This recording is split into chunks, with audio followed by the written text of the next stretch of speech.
From the same guy that directed The Dead Next Door, I'm reviewing Robot Ninja today. Now, this is Tempeh video. Pretty sure there's a Blu-ray version out there. This is the more burn-on-demand DVD, but it has, I think, the same extras on it. And it looks really nice. Now, keep in mind, I've never seen the original release of this. I know it came out some time ago, but it looks like they went back and they redid the opening credits for it, which is okay. If you're a purist and you want the original opening credits, they're not here because I'm 99% sure these were new because they just look new and they kind of don't look like the rest of the movie. That being said, this movie, I like this movie, and there's a lot of people that don't like this movie. It's kind of like maybe what might happen if someone had created Ninja Turtles might get upset with how it's being used. This guy, makes this adult comic book or more teenage style comic book that's violent called Robot Ninja, and the rights get sold like the TV rights, and it's more cartoony and it's more friendly and all that stuff, kind of like how Ninja Turtles was.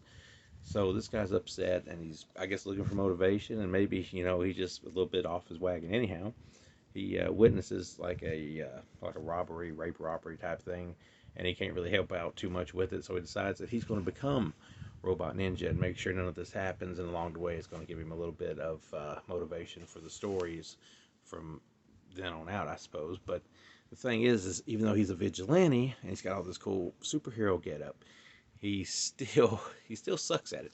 It's kind of like a more realistic thing where I guess if you or I decided one day we're just going to be Batman and we put a suit on and maybe we even have a cool knife or maybe a belt that'll latch on to something, we'd probably still get our asses kicked, and that's kind of like what happens here with this guy in Robot Ninja. The good thing about it is it's really bloody. There's a lot of gore here. I think that's the best part of it. That's probably why I liked it so much, was all the blood and the gore. It gets full-on exploitationist, shot on video-ish, even though it ain't shot on video. It just gets good and gory. And if you like blood, it kind of reminded me kind of, I wouldn't say it's as good or anywhere as good as Deadbeat at Dawn, but it kind of might still be in that same realm, that same ballpark a little bit. And because of that, I'd probably give it a 3 on principle. So if you've not seen Robot Ninja, I do recommend you check that out, and whether it be the Blu-ray or just DVD or whatever. The interesting thing in the extras, there's a making-of feature, and it seems like all anybody wants to talk about when they're talking about the movie is just how great the other movie the director did, The Dead Next Door, is. If you took a shot every time somebody mentioned The Dead Next Door, you'd probably be in a coma, because that's how much they talk about The Dead Next Door. But it's still interesting to hear about the story of it, even if most of the casting didn't care about it. I like the movie, like I said, and I recommend it. It's got a 2K restored feature, 4:3 original aspect ratio. That's the 0133 for you folks at home.